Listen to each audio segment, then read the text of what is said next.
G'day legends, I hope that you're having a fantastic day and so far that you're having a brilliant week also. Now, today you're going to have to really deal with me. Last night I took the last of my antiemetics, what I used to get around the nausea that you have from chemotherapy, but that was the last of them. So we're doing this raw today and I'm much more unwell than I was hoping to be today. So you're just going to have to deal with me, the brain fog. We will miss a few things. There may be some nuance that isn't added that I'd want to. Trust me, that disappoints me. Also, when I present something of which I want to present in one way and I can't get it across or the words don't come to my mind, trust me, it is incredibly frustrating. But I love being here with you guys. I hope you guys get something out of it as well. But this is also a job for me. This is how I pay to put food on my table and my rent and everything too. So I do have to grind through a bit also, but I just want to thank all of you guys for being here and going through this with me. It actually really does help me.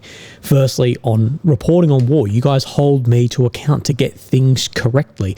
But secondly as well, knowing that there's a base of people there that really does care about my health as well, even if they may completely disagree with what I say.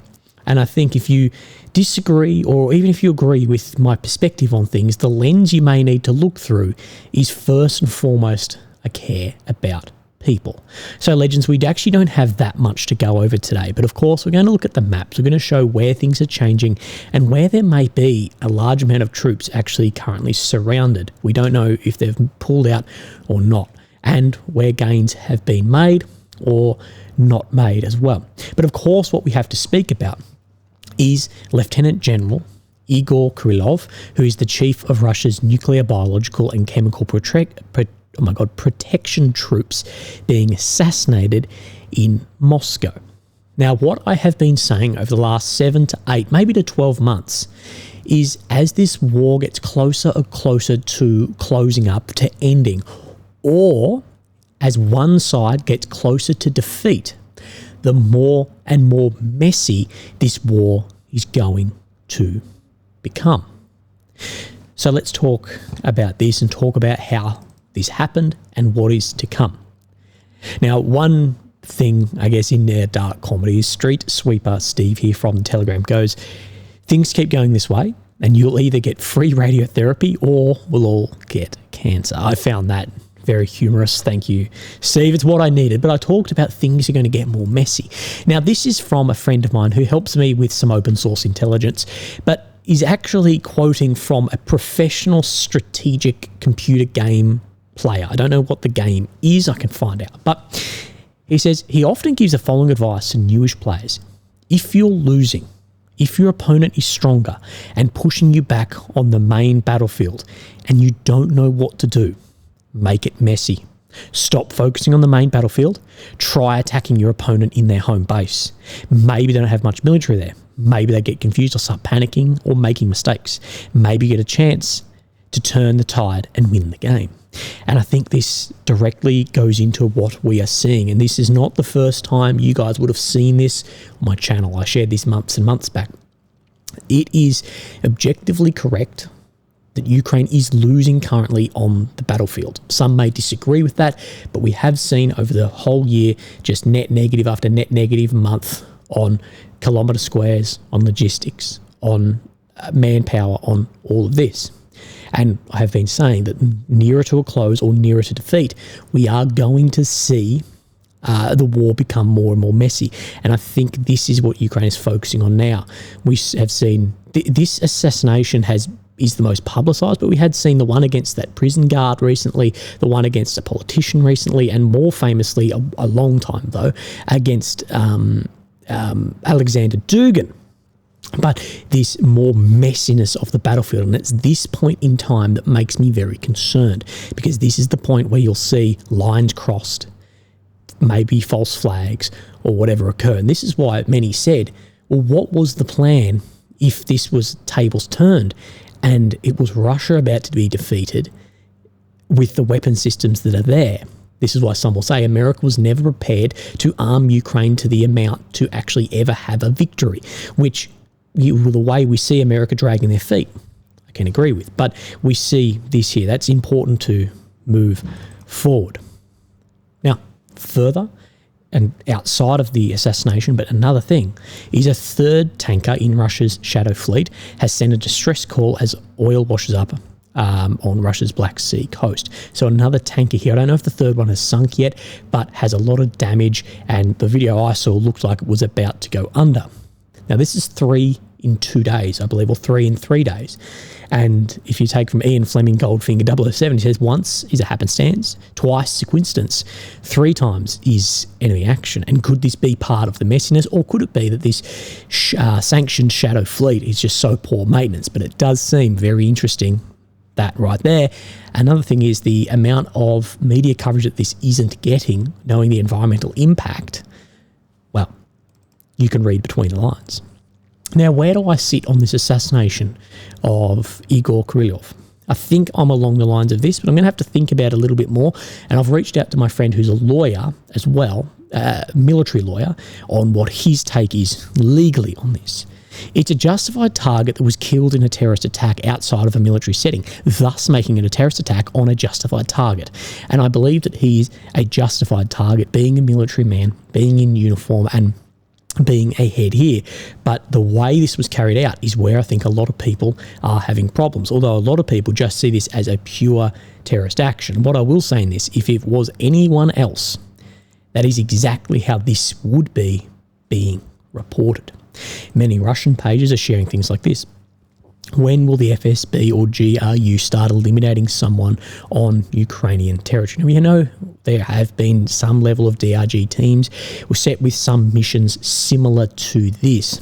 But at the end of the day, I think focusing on the main battlefield is in Russia's favour instead of the incredibly bad press. However, this would be seen by doing something like this. All it will bring is more sanctions and everything that comes with this. So will we see that? I think we'll more likely see those more the SVR, potentially SMERSH teams. Remember, we had SMERSH from, back in the 20th century. We have seen a slight revival of that, of course, the translation of death to spies. We have seen what we presume is a revival of this, but mostly we have seen those intelligence teams from Russia focusing on infiltrating and burning down military companies or companies supplying military aid in Europe, what probably has a larger strategic effect than eliminating individuals. But we should also add what Dmitry Medvedev has said also. It's in one of my slides right here, that he has said the bandits of Nazis, including top military political leadership of the disappearing country, will face inevitable retribution. So saying that there may be some level of retribution pushback against the leadership in Ukraine. So let's go over this side.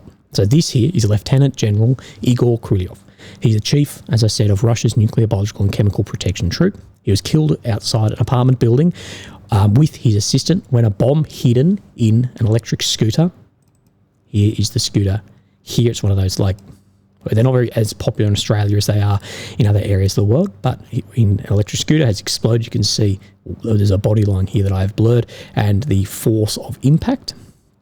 And the SBU has taken credit, or at least all the media, including Ukraine that I'm seeing, is saying that the SBU has taken credit for this. And like I said, if any other country had done this, maybe not Israel, it would be seen or called blatantly as terrorism. And what I'll say about the SBU is the SBU, they are ruthless. They are far more reminiscent of the Soviet KGB, well, that's where they came out of, than a modern intelligence service that we are used to in the West. I know a lot of Ukrainians, and I've spent 7-8 months in Ukraine. I know a lot of Ukrainians who won't even say the letters or the word SBU out loud. And I believe it's very likely a joining condition, and if it's not likely, it should be a joining condition of NATO or the EU, would be the dismantlement of the SBU and the targeted assassinations both inside and outside of Ukraine. And we see only this today. MP Boyko calls Putin a war criminal, apologises for pro-Russian statement after interrogation. Lawmaker Yuri Boyko on December 17 apologised for early video interpreted by many as a pro-Russian and called Russian President Vladimir Putin a war criminal. Boku made an apology in a TikTok video after he was questioned by the SBU over his statement, saying that we should all be united, focused on defeating a foreign country and foreign enemy, and put aside all internal differences. He echoed here pro-Russian narratives, saying that radicals in Ukraine and restrictions on language and religion. He claimed that radicals were tearing down monuments, renaming cities, forbidding people to speak their native language and attend church of their choice, without citing specific examples of evidence. There is open evidence of all of this, though. We have seen many, many monuments torn down, especially Soviet monuments, even down to poets, whatever. We've seen renaming of cities, of streets, of areas. Of course, we've seen that. And, well, if someone's waving a flag with a swastika on it, I'm going to say that there's someone who's radical. So, foreign language, there are places where in Ukraine I've been to, you can't speak Russian. And churches, well, we have seen a church banned too.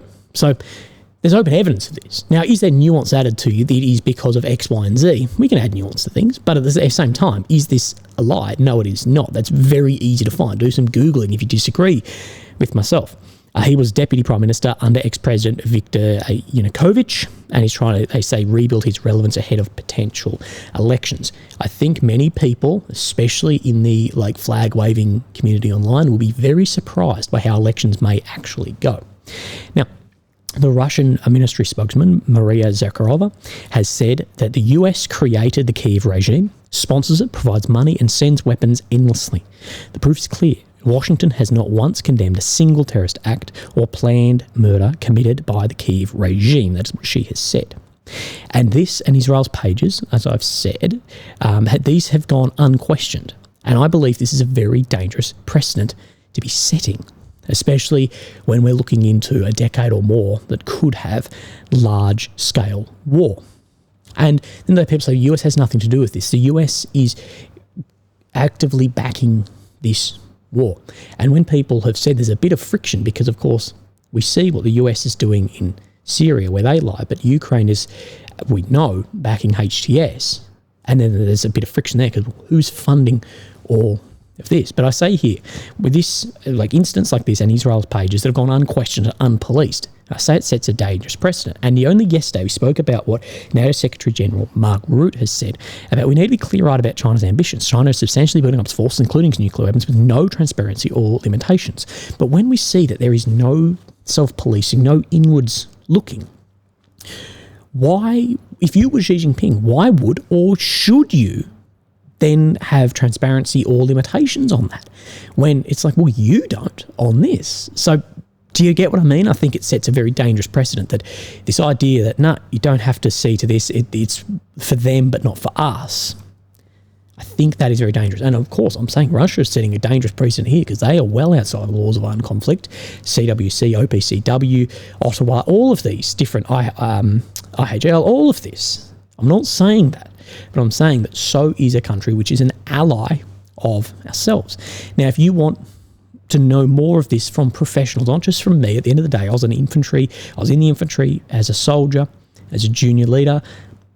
If you want to know more of this, I've done multiple interviews about things like IEDs and booby traps and where the law actually sits on this. Now, these are multiple hour podcasts you can go and have a look at. I'll put links in the description. This is a combat engineer and a military lawyer, a targeting lawyer who's working with the special forces at the time, saying, yes, you can target this, or no, you can't, to get his idea on, okay, we've got this weapon system, is that legal or not? So these are some here. If you plug in these names, you'll find them. So these are two here. This is a third one here, exposing increased use of internationally banned and illegal weapon systems, talking about the targeting of drones. And we can actually see in this, I've used in this video, this is a K51 riot control agent. But you can see all of these have been limited with money, and all of them are getting far viewers than I would normally have gotten. And here's another, breaking the illegal, questionable use of mines, IEDs, and booby traps, and going through what these laws actually said. And a lot of the reference points come back to this on the ICRC, International Humanitarian Law Database, primarily under Article 3, as you can see here, for booby traps, IEDs, but there are other articles that link back to this. And that's why I said, I think unquestionably the method of targeting was the illegitimate part of this. I'm still I need more reference from my legal advice on himself being targeted, but I think it would say no, he was not inactive at the time. Now we see a lot like this. Here's the third option, which does not need any brain-dead proxy war conspiracy theories. Remember, this is always the way with this, is shut down information, shut down opposing views by just saying, well, you're a conspiracy theorist, or you're a racist, or you're a sexist, or in this war, you're a Kremlin agent, or you're paid by this. That's exactly what it does. It shuts down anything they say from there. But Ukraine fights a war of national survival with all legitimate means available. Now, it's not, but this targeting, this is not legitimate means by what I've shown you on the law here. And fights a war of national survival, but people calling that going, well, why won't Ukraine, yes, it's national survival, it's existential, why then will they not mobilise that 18 to 25? And furthermore on that, it's like, well, people say, well, with mobilising that, the future's gone, but without mobilising that, the future's gone. That's the manpower paradox to speak of. One of which was the assassination of aggressor's high-ranking military figures, and Ukraine never needed US permission to do that. And the only terrifying thing here is such idiotic takes.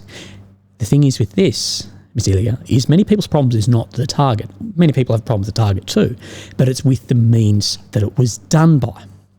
Now, but this is what Ray said here, and this is what I said before. Well, whose weapons using, who's providing surveillance, and whose equipment? At the end of the day, this does all link back to the US, whether the US even knew about this or not. But the way other countries around the world are going to see this is, well, yeah, but the US had some hand in that. Okay? Now, this is something that I think is incredibly common, but incredibly incorrect and misguided, although I completely get where people get it from. The idea that Ukraine is the victim and then can therefore use or employ, my spelling shit here, use or employ any means is a brain-dead take, to use the words back here. I agree that Ukraine was invaded and is the victim of this, but Ukraine is well outside their signed and ratified responsibilities and those of their supporting nations. So not only outside of what they have signed and ratified, but the supporting nations of Ukraine outside of what they have said too. Very simple one here. Ottawa Treaty with mines. Money was given to get rid of anti-personnel landmines and destroy them. That, of course, hasn't happened. And CWC, the Chemical Warfare Convention, of course, with the use of K-51 grenades. And I'll show you some evidence here if you don't believe me. And we see things like this. US Department of Defense, this is what I'm talking about, the self-policing, imposing new measures on Russia for its full-scale war and use of chemical weapons against Ukraine. Now, K-51 riot control grenades has the active agent chlorpicrin. I've been here with chlorpicrin. If you've been in the army, you probably have been as well. Now, is it illegal? Yes. Is it sarin gas? No. But the OPCW, they do, up to the CWC, the Chemical Warfare Convention, specifically say the chlorpicrin is illegal. So it is, you can't use it. But there are many claims and footage suggesting, both ways here are making these claims, that more extreme agents are used. And I said, this may be a shit take or a take with a lot of holes in it, but in my opinion, with how advanced the Soviets and Russia's chemical and biological warfare was. And we know this from defectors and leaks and all of this, for how far ahead of even the West was. We knew that with the chemical and biological, and you can go through my podcast and see this too. In my opinion, if there was full-scale CBRN attacks, it would be much more obvious. We talk about in the podcast the difficulties actually testing if an agent has been present there also, depending on like nerve agents and whatever too. But I think the devastation of those would be more obvious than what we are seeing. But the use of K-51 riot control, that is systemic everywhere. Now, just for some knowledge here, then in 2017, Russia completed destruction of its declared chemical weapon stockpile, which was close to 40,000 metric tons. In 2023, the US completed destruction, I'll say, of its declared chemical weapon stockpile. This cost $31 billion. I believe I reported on that at the time. What I will say is, even if it's not, the knowledge here to be able to spin that up would be definitely there. Now, what I'm talking about with these K-51, and why this is important, is the justification for killing this guy was under chemical weapons because he, of course, was the chief of Russia's nuclear, biological and chemical protection troops. But here is some footage, and I've put this down, and this was on my Telegram. Video 1 is Russia dropping K-51 gas, and video 2 is Ukraine, the 10 Mountain Brigade, using K-51 gas. The CWC, Chemical Weapons Convention, these are clear violations of this, but calling out both Russia and Ukraine here. Russia signed in 93, so did Ukraine. Russia ratified in 97, and Ukraine ratified in 1998.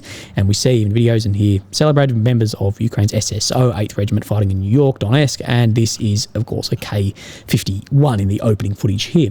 And I do believe that many people get turned away. Seeing the celebration of this attack, many people get very, very turned away from further support because of some of the sadistic celebration of this.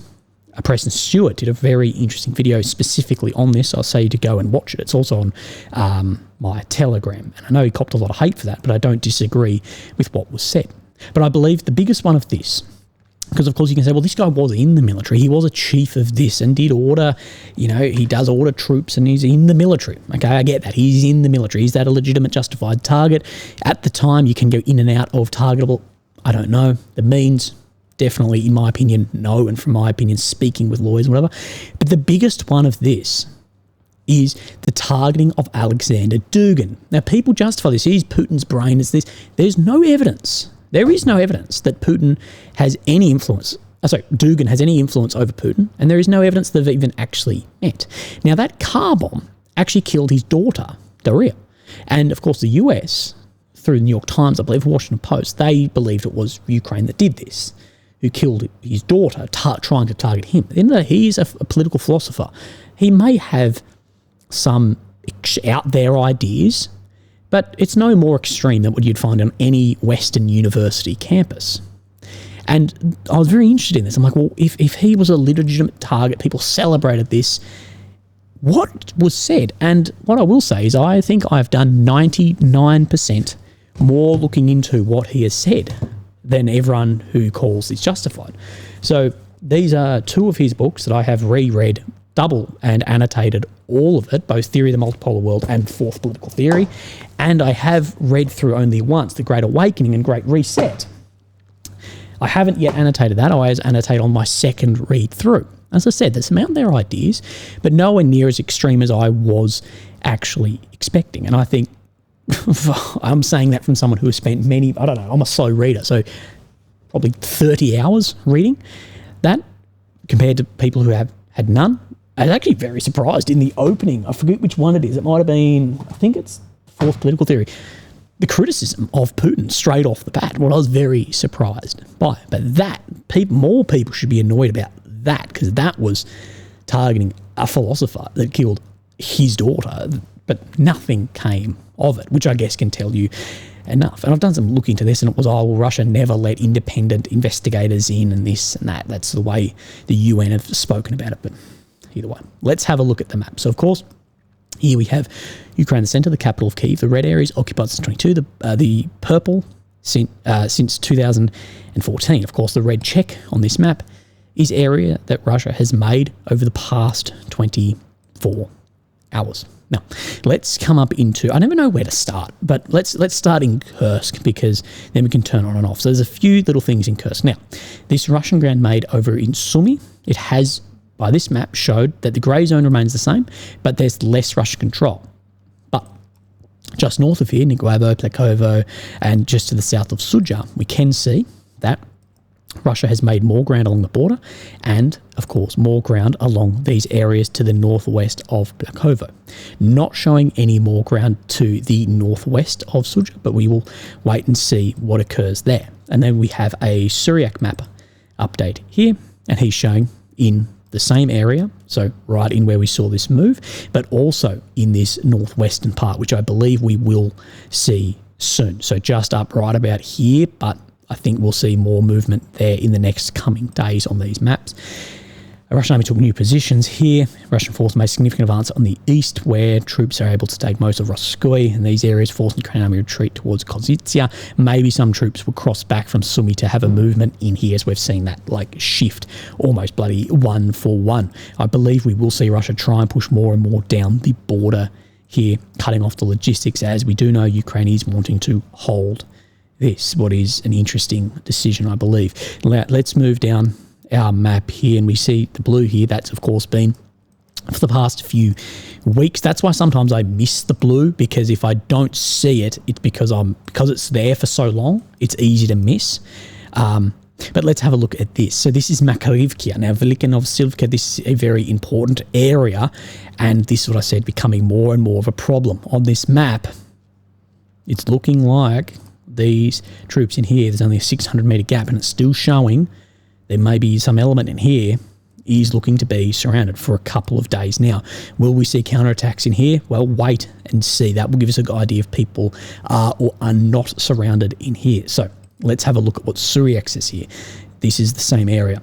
Ukrainian army withdrew from Makarivka to avoid encirclement. So he is saying that they've withdrawn. This map doesn't yet show this. Again, wait and see what actually occurs there. But it's always the same picture with the flanks and then late withdrawal out.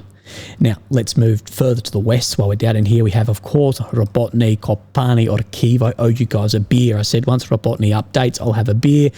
Chemo got in the way, fairly reasonable excuse. But we come into Kopani, this Nastarenkia, we have this road leading up here. And what Suryak is showing is more ground being made up into this paddock and along this road, of course, towards Orkiv. Now, I have said, Orkiv, when I was in Orkiv, and there's videos you can go on my YouTube and see, I was on this train line across here, and the doctors at the hospital here told us that the Russians are 1 kilometre from the train line. At the time, we heard a lot of small arms fire. So that's 1 kilometre. I guess, according to what he said at the time when I was there in 22, the Russians were right up in here, which hasn't shown that they had been at some point, but wait and see.